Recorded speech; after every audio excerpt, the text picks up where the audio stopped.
Hey, what's going on, everybody? Welcome back to The Walking David, and today we're going to be reviewing The Walking Dead: The Ones Who Live, Episode 4.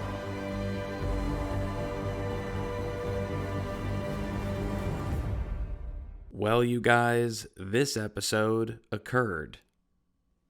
Yep. Right off the bat, I'm just going to say that this is my least favorite episode of The Ones Who Live. What? Having said that, Redditors, it had a lot of good qualities, but I would have to title this episode too much of a good thing. Because what I mean by that is that The Walking Dead has really lacked a lot of communication between characters, some true blue dialogue. And this episode was pretty much nothing but dialogue, which, honestly, for the first half of this episode, I was really in it. You know, for the first 15, 20 minutes, despite some of the weird, choppy editing moments where they just try to yada yada through things, I like that Rick and Michonne finally got a chance to hash things out. Having said that, if you took out the repetitiousness of this episode, of the back and forth, I need to leave, but I can't, but now we can leave, but I can't, this episode would have been 20 minutes long if they cut out the repetitiousness. I know how for the lay person, the person who doesn't understand writing and doesn't understand filmmaking and things like that, and character development or arcs, why they might almost be tricked into thinking that this episode had a lot more headiness and weight to it than it did. You're lying. Because I saw a lot of people who were raving about the episode, shitting on other people, going like, "You just don't get it." Yeah, buddy, you don't fucking get it. I mean, this was written by the actors. That sounds like something I say. It is. Okay, and this is brilliant. I mean, I was moved to tears. Well, listen, like I've already said before, the Walking Dead fan base is full of a bunch of fucking lunatics, okay? So saying that you were moved to tears, when aren't you moved to tears? I mean, these are the same people who like Tara, okay? And they're going, hey, I just came in my pants, you know what I mean, over this episode. So immediately, you know, you're asking a fanatic to be unbiased. You have no idea who we're dealing with. Okay?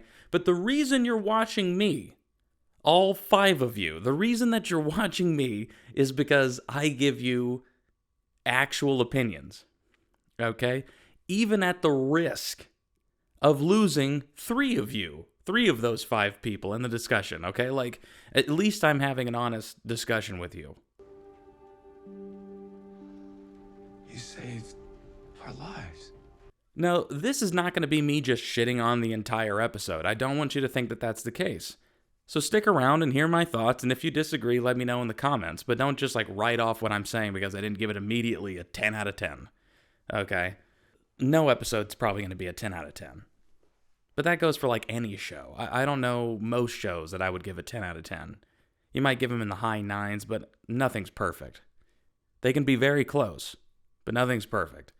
And in Walking Dead story, in The Walking Dead, they certainly never get 10 out of 10 episodes. At least since season 5 of the main show, they probably haven't hit a 10 out of 10 in a long time. We need to go back. Michonne finds Rick, and we pick right up where the last episode ended, where they're jumping out of a helicopter, crashing into the water, getting on shore, and then somehow finding this perfectly kept apartment from the show Succession. They're like, "Let's talk."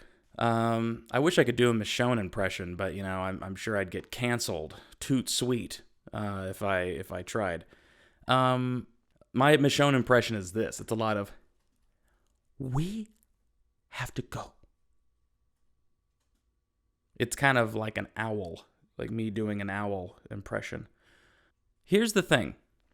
I'm going to be kind of all over the place in terms of like what I liked and things that didn't work for me because I have to kind of chew my way through it. I'm chewing on my cud to get through this, all right? So,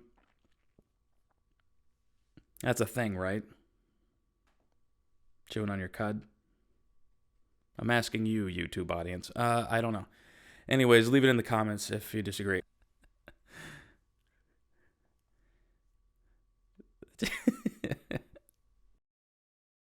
Hey, producers, go ahead and type in, we didn't like this one. Okay, go ahead and type that in for me.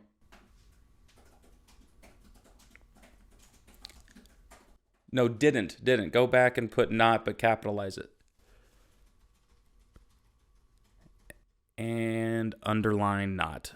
Thank you. So anyways, they're talking in this apartment, and somehow this apartment, we're going to skip past the parts that this apartment had perfectly fitting clothes for the two of them. It had a Roomba. How the fuck does it have a Roomba? Like, I get that it was 2010 and the people who wrote this show just go like, you know, what are some weird product placements that we can get in here that would have actually fit, you know? Because we can't just randomly have, like, Cokes on the counter. Like, that would be strange. So, like, what was coming out in 2010? Can we have Rick Grimes using a sham wow? Sham wow. You'll be saying wow every time you use this towel. No, that's nuts. Okay, what about a set it and forget it on the counter? Here, I'm going to put it in this machine right over there. I'll slide it back. Set it. No, just, you know what? Fuck it, do a Roomba. This is the iRobot Roomba vacuum cleaning robot. All right, let's put a Roomba scooting around. What I love is when I was a guest on a different podcast, my friend Joe, he had said, I love how this Roomba somehow is able to raise itself up to kitchen counter height and clean all the countertops, too. No dust No dust. anywhere. Oh, no, they explained it. It's the Roomba. And it's got The running Roomba, water. yeah, the Roomba is taking care of like all the tops of surfaces. Roomba's like, fill. no cobwebs, no Roomba's spiders full up. on the walls. You're telling me the Roomba's running for Fuck this the shit. Roomba fills up. You got to empty those things. Nobody paid any attention to that. The floor is spotless, sure. How the fuck does it clean the countertops? And who is emptying and cleaning out that Roomba? Because I don't know if you've ever had a Roomba, but if you have a dog or even just dust at all, it works for about 2 weeks. And then you can't even leave the house with it going around. You know why? Because it's going to get stuck in a corner.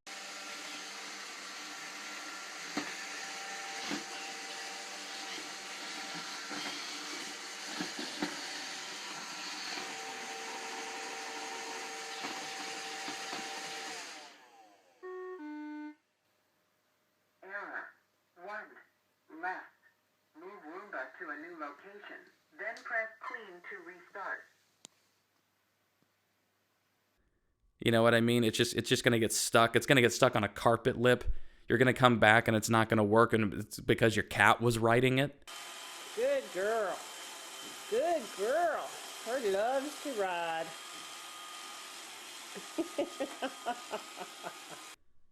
We all remember those videos, right? Of cats riding Roombas. That's not me having a stroke, is it?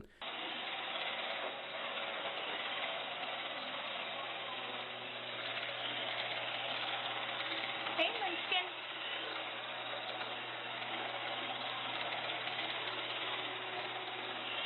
That was a thing. Cats killed more Roombas than this episode ever did.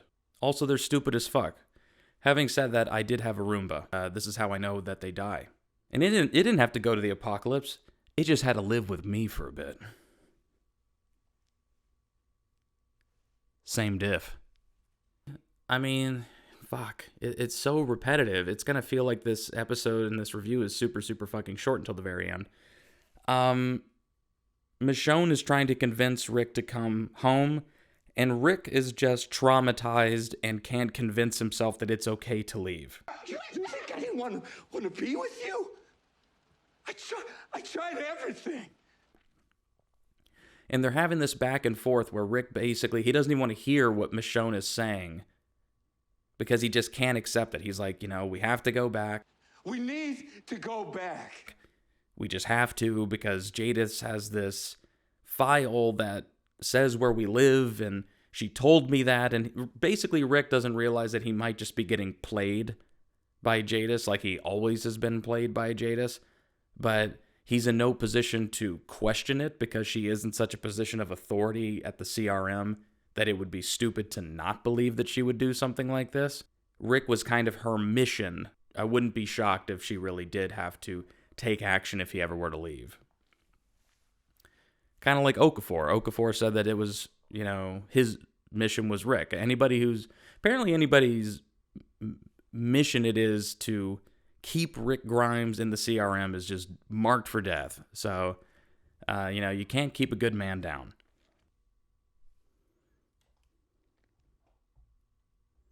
There's no point in moving the light. I'm already started the video. What are we doing? Like I said, Denai Guerrera, or Guerrera, I'm going to say Guerrera. I like it because it sounds like war. Denai Guerrera and Andrew Lincoln are both phenomenal actors, okay?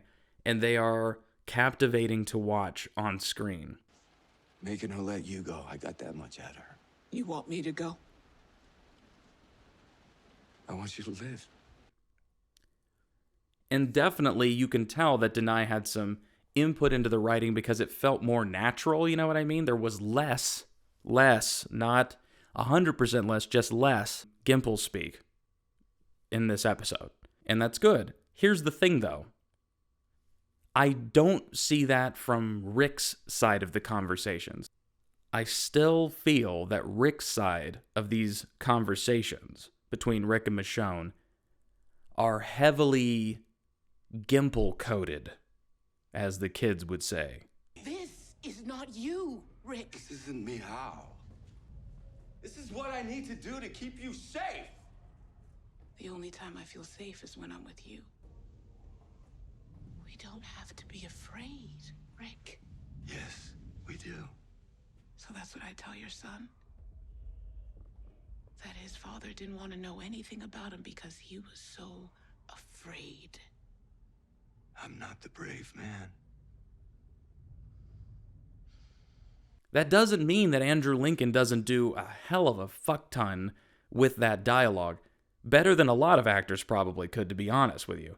But there's some weak spots.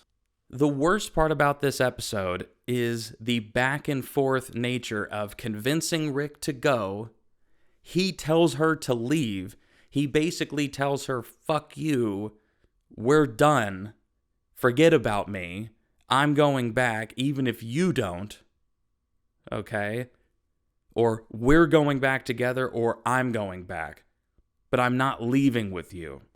We can go home. Jadis will think we died in there. They all will. No. Then in the very next breath, they're working as a team and they're talking about how they're going to get out of there. Find a way out. We need to find a place to hunker down till the numbers thin out. We do that, we get trapped.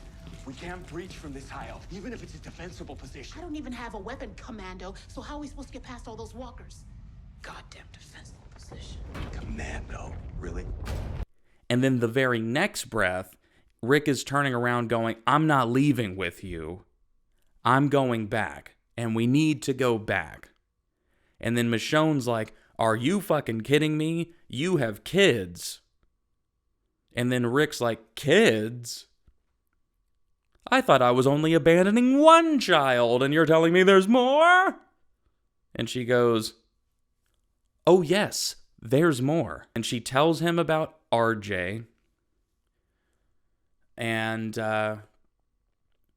Rick is kind of nonplussed by that. And I know a lot of people were like upset that he wouldn't do it. Listen, guys, if you are trying to forget, if you thought somebody was dead and gone, sometimes them returning is even more painful because you've already grieved the loss. Okay? You've already grieved the loss, and it would be too much to have to put yourself through it again, to then lose them again, or have the chance at losing them again. Here's a little fun fact for all you people out there who haven't gone to college and will never. When I was taking a bereavement course, yes, that's right, these things exist, they teach you that normal bereavement, like normal mourning and sorrow, for when you like lose a child or a husband or a brother, can last typically for the average person between 4 and 7 years. And some people just never recover. But the majority of people, I'd say like 85%, 4 to 7 years. It's been 6, okay? So you've grieved the loss. You've moved on. And then here is that person that you could have sworn was dead and was never coming and you would never see them again. You just made your peace with it. And here they are to come and rescue you. It would feel like a dream. It would feel not real. Live people wearing dead people's faces. I will say, though, there's a moment in this episode where Michonne looks over out the window. And out the window, she sees that during the storm in which she and Rick jumped out of the helicopter into the ocean,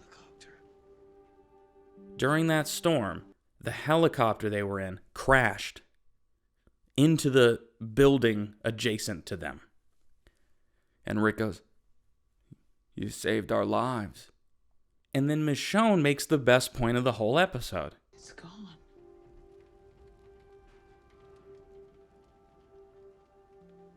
So we're gone. Yeah. We can go home. Jadis will think we died in there. They all will. And then Rick just doesn't really hear that. He just kind of goes, it doesn't matter if they think we're gone. They'll send somebody to Alexandria and kill everybody we know and love. And it's kind of like, but why though? If you're already dead and presumed dead, why would she do that? I just don't. I agreed with Michonne, as you're supposed to. You're supposed to agree with Michonne and think that Rick is being thick-headed. But the people who don't understand like trauma, that actually is a fairly typical response of, even when somebody has a perfectly reasonable explanation for something, you have trained your brain to think in only one way. Okay? You have trained yourself to be one-track minded. And anything that deviates from that track that you didn't put on that track doesn't exist. Couldn't possibly. They don't understand to what extent Rick really let go. And we heard that like 2 episodes ago when we were reading his letters and he was throwing them away. He's like, I don't see you anymore. I just see what's ahead. and I don't think about any of this anymore. You know, I guess we should take the man at his word. There isn't much that means a whole lot these days, but a man's word. It's got to mean something, right? That was a good reference. After about 20 minutes of this back and forth, I start to get pissed. I really, really don't like that we keep having this discussion, that it keeps going this way, that different words are not said, that it is the same point repeated the same tone with the same look and the same way. You know exactly what I'm telling you. We've already heard that song 100 times, just like that, just like how you were singing it. Well, you didn't let us bring it home. Bring it home? In different rooms so that Denai looks gorgeous and Andrew Lincoln looks handsome. Okay? It just felt very self-indulgent. And here's the thing. I don't know how much Denai has written in the past, but I can tell you, she's not a writer. Okay? She might understand Michonne, and she might even very well understand dialogue to a certain extent, but she doesn't understand story progression. Understanding that every single scene that you have needs to have its own start, middle, and end, and get to the next thing. It has to move the story forward. Because 25 minutes out of this, or 25 to 30 minutes out of this 50-minute episode, just felt like we were running on a treadmill, dude. Yeah, we're getting our steps in. We're feeling the heat. We're sweating. But we're not running. We're not headed to a destination. We're just running in place. I had this. I had this. Really? Sorry. And some people may go, well, that was the whole fucking point of the episode, idiot. It was literally them stuck in one place. That's not quite literally what I mean. I mean an emotional place. We need to get to a different emotional place. And we need to get there without having the same scene over and over again. I'll equate this episode, this is a great reference, I'll equate this episode to the very first Suicide Squad. Any of you see the first Suicide Squad? If you recall, Viola Davis, I got my producer in the other room. They're checking to hear what role Viola Davis played. Viola Davis plays Amanda Waller, who's in control of putting together said squad. Now, the opening of the movie, she's having dinner with David Arbor and some other fuckface, okay? And she's going, I'm assembling a team. The worst of the worst. And then she says, like, Deadshot, Captain Boomerang, Temptress, or whatever her name is, Seductress? Enchantress, thank you, I got it. Deadshot, you got Captain Boomerang, you got Enchantress, you have Kickin' Wing from Joe Dirt, you have... But this is the modern age. That stuff doesn't work anymore, which is why I had to open this fireworks stand. Of, I don't know, a few of these characters, right? And she goes through this whole opening, and we're introduced to all these characters in their cool slow motion, you know, the alligator guy or whatever. And then the very next scene, people forget this, the very next scene, not way later, the very next scene, she's surrounded by a bunch of military people. David Arbor's there. That same fuckface is there. And she's going, I'm assembling a team. The worst of the worst. And out loud in the theater when I saw it, I go, we just saw this. Because it's true. I'm like, what the fuck? We just spent 15 minutes introducing these characters to then introduce them again. And then they showed more footage of them again. And I was like, what the fuck with this movie? You know what I mean? And in that movie, they literally had like Will Smith went like, man, so we're some kind of Suicide Squad. That feels like this episode. That feels like the writing level of this episode. Hey, we really are the ones who live. Listen, the show looks great. Okay? It does. It looks fantastic. And they're acting well. And they're having dialogue scenes that we need to have. And it feels real. After 20 minutes, though, it is the same scene. It's like I'm stuck in the fucking Twilight Zone. You know? It's like you leave a dream, you go out the door of your dream, and then that door leads to the front of the room where you just started, and you just fucking repeat. You do get an idea of what both characters are thinking, which I love and I appreciate, but after a while, I've got it. You gotta go. That is never happening. You don't really have to hammer it this hard. You just need to get more real. This show, this episode in particular didn't even really have a lot of curse words in it, and this felt like one that definitely should have had it. I would have loved to hear, like, you need to get back to your fucking kids, you know what I mean? Like, that would have been great. But they pulled their punches a lot. This one felt very safe, and I feel it's because they gave Denai the reins. And the only rule they had for her was like, hey, listen, I know that you're writing this for Michonne, but please don't use a lot of crazy language that we have to come in and change, okay? And so she just went too safe.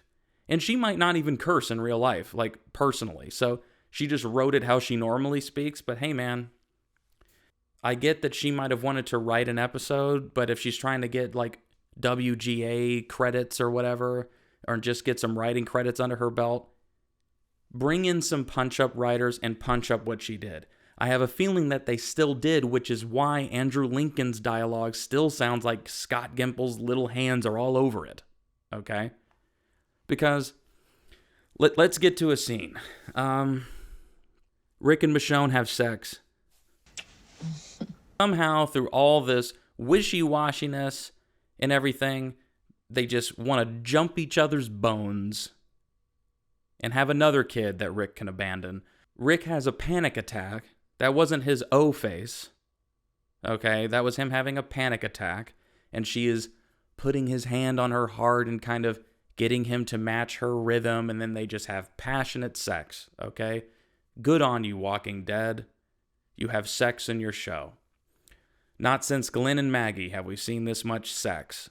After said sex, they're having a lovely discussion about RJ and Judith. Rick's asking, like, does he look like me? And Michonne goes, it's ridiculous how much he looks like you. It's nuts how much he looks like you. Save the light brown skin. It's hard to tell I had anything to do with it. Oh, but he does have my eyes. Rick goes, like, is he stubborn? She goes, yep. But he has my eyes. Okay.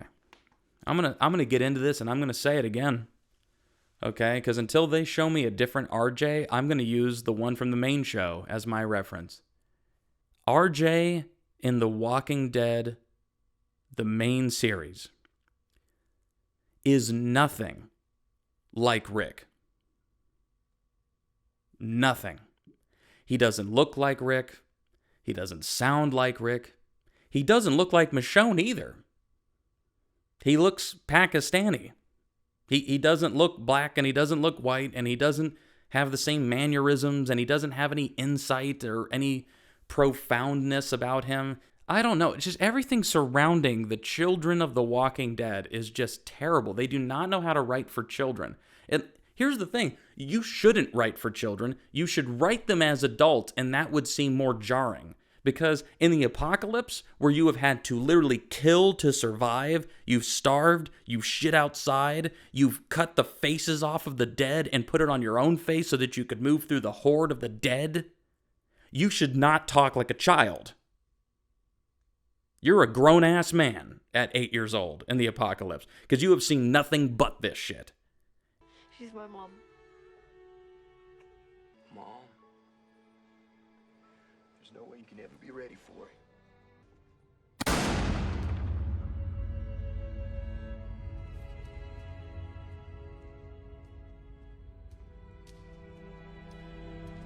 And you should be numb to it, or you should be almost happy because you don't even realize how fucked your life is because you've known nothing else. But all of that to say, we didn't get any glimpses or anything like that, and thank goodness, because that kid, he just, talk about spoiling my appetite. I don't even think I want dessert now. And people are going to get mad at me. They're going to go like, hey man, he's just a kid. Fuck you! Have you seen Stranger Things? Those were all children, and they were so fucking good that people were demanding they get put into the Emmys, and they were demanding more seasons of them because these were some of the best child actors they had ever fucking seen. Have you seen Home Alone? Have you seen Matilda? Child actors can be fucking good. Are you fucking kidding me? You're telling me there's not a little half-white, half-black actor out there who could have done the part? Who could have done a good fucking job? Get out of here, okay?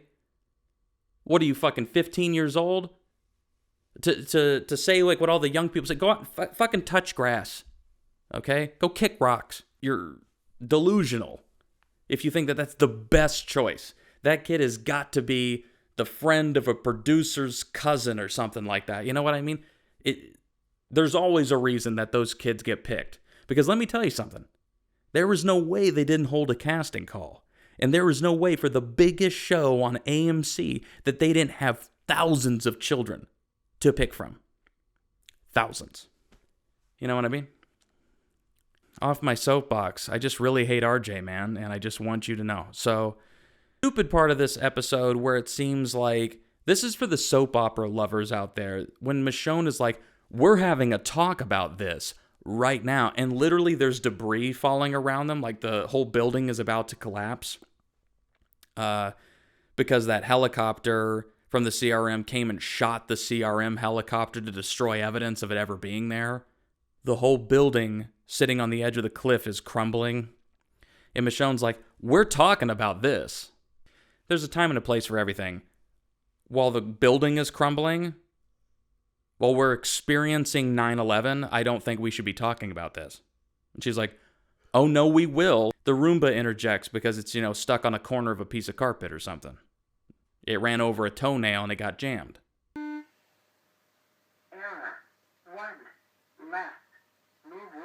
a new location. By the way, the conversation and what they talk about. Here's how that conversation could have gone. What did they do to you? Rick could have just said, I'm not even going to do the impression. I'm just going to tell you what he should have said.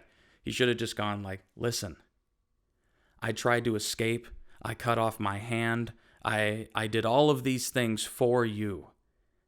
And time kept moving on and things kept happening. And it felt like you were getting further and further away. And then it got to the point where when I closed my eyes, I couldn't even see you. I couldn't even remember your face. I couldn't remember Carl's face. And I just gave up. When I lost sight of it, I thought, what was the point? So I resigned myself to moving up in this organization, even if it's fucked up, so that I could try to make a difference like Okafor said I could. Though it's a good performance, it's a good performance with dialogue written in crayon. It with backwards E's. With no girls allowed with the Z written on it. I mean, it really is like a child wrote it. And it's like, I'm sorry. This is a wonderful performance, an Emmy-winning performance marred with some of the worst writing. And you guys, you have to get better at seeing that. You have been fed so much shit that you don't care if they give you dog food. You go, hey, it's better than shit. And you're like, hey, you know what? You're right. This is way better than any episode that Tara was in. Way better. Is that what you want? You, in the ponytail, is this what you want? Is this what any of you want? What we want is what you got. Is this really what you want? Is this the epitome? It doesn't get any better than this? They got better than this, you guys. They do. They were doing it. We were watching it. It was occurring. The only difference with this is that a newbie writer, aka an experienced actor like Denai Guerrera, was allowed to write and produce and basically have her hands all over this episode. And I'm sorry,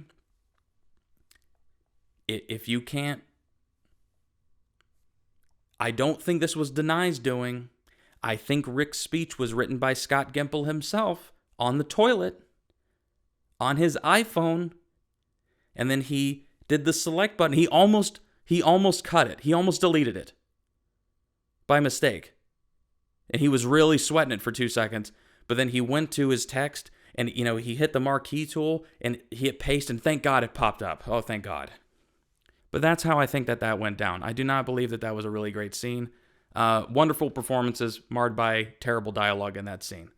Sweetest part of the episode. I'm giving you something that's sweet. So I'm not an asshole. Not all the time. Lovable prick. The part where after Rick said, I can't see Carl anymore. And we know that previously, the guy at the stand had tried to draw Carl, but he couldn't get it right. And Rick is explaining how he couldn't see Carl anymore, and that explains why he couldn't draw Carl. And then Michonne gives him one of those phones that has a little Fallout 76 drawing of Carl on it, and it makes Rick cry. That was great.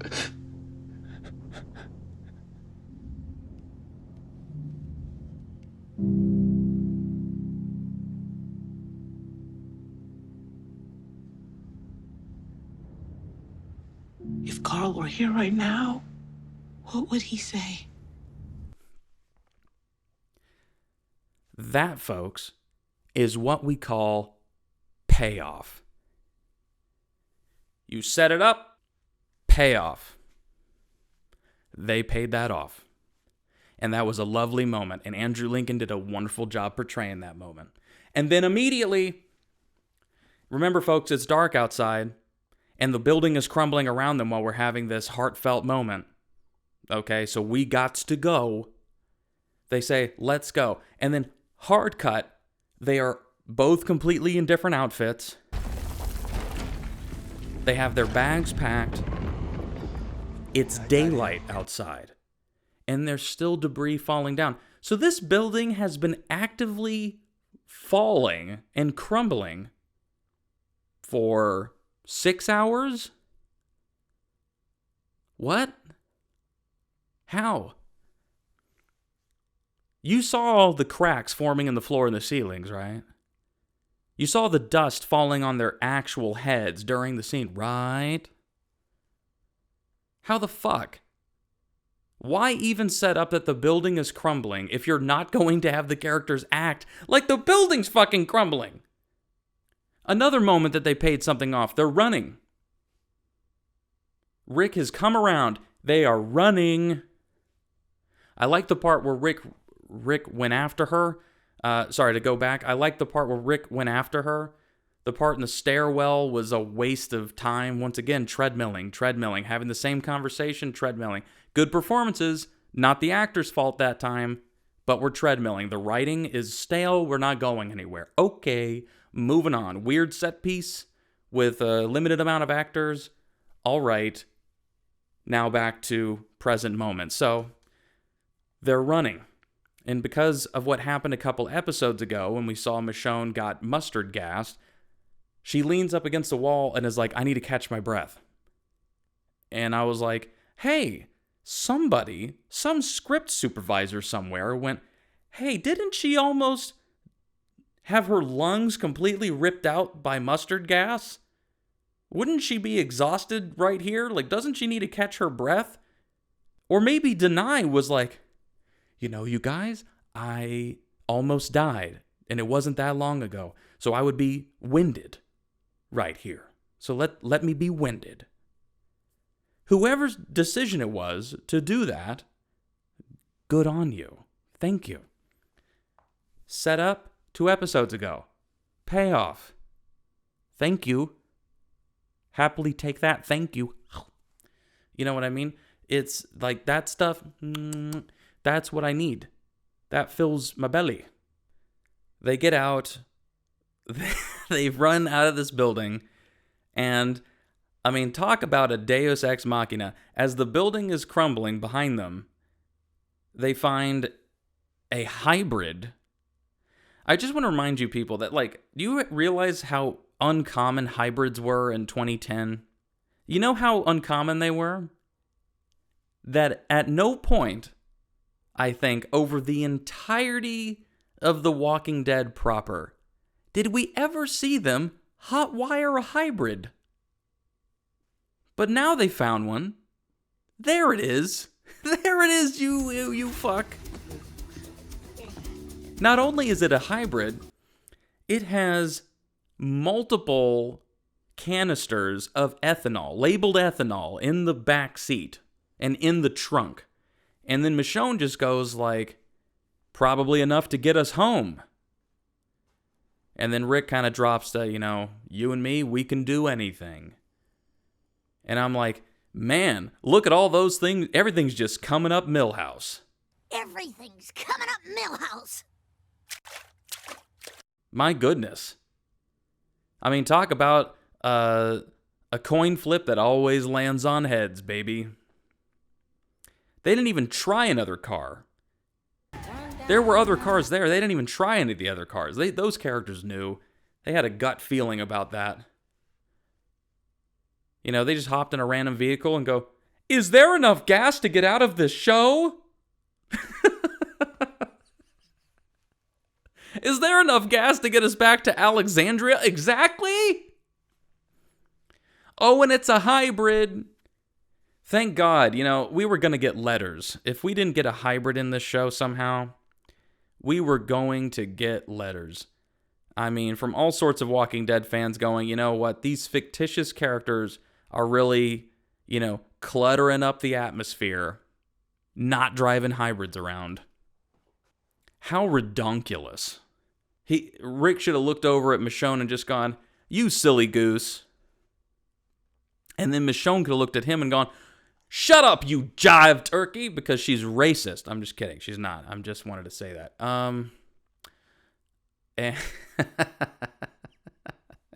Let's give some random numbers about things.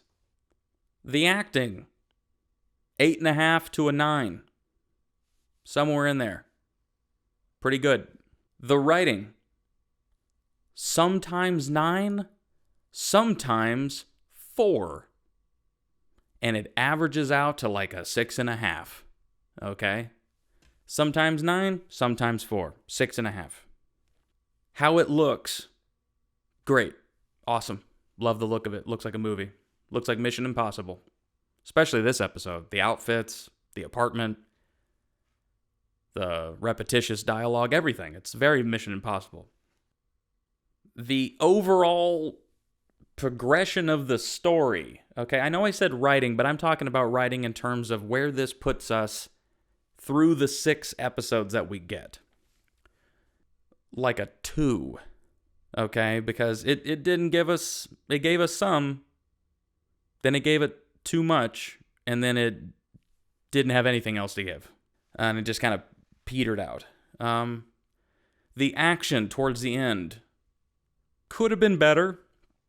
I'd give the action in this episode maybe a 7. But listen, you guys, all the other episodes, like the last episode was my favorite episode so far. This is my least favorite so far, but I will say this. Now that we're through this episode, and Denai, I don't think, wrote any of the other ones, okay? And we only have 2 left.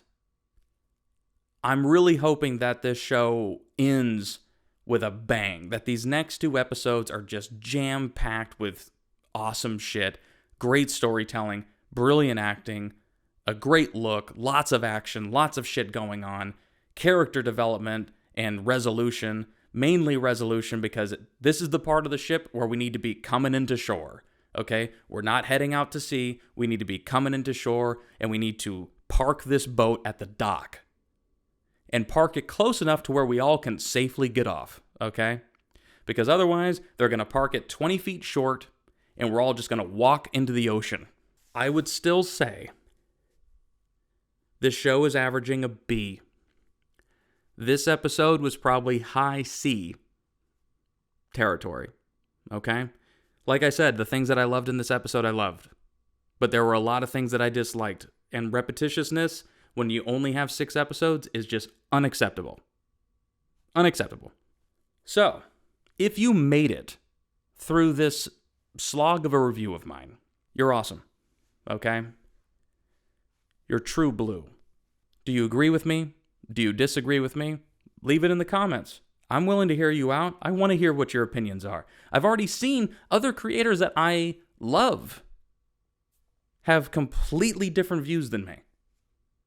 I have buddies of mine who completely loathe this episode from top to bottom, and I have a buddy who said it is a 10 out of 10 episode for him. And you all watch these people, and I'm acknowledging both sides. But I'm happy to say that the show is still averaging high up, okay? We're still doing okay. That was a little bit of a speed bump, but we're over it now. Thank you all so much for watching this episode of The Walking David covering The Ones Who Live, Episode 4. Please go ahead and do me a solid. Leave a like, leave a comment, share this with your friends, and don't forget to subscribe and hit the bell icon so you never miss an upload. My boyfriend's back and you're gonna be in trouble. Hey la, my boyfriend's back.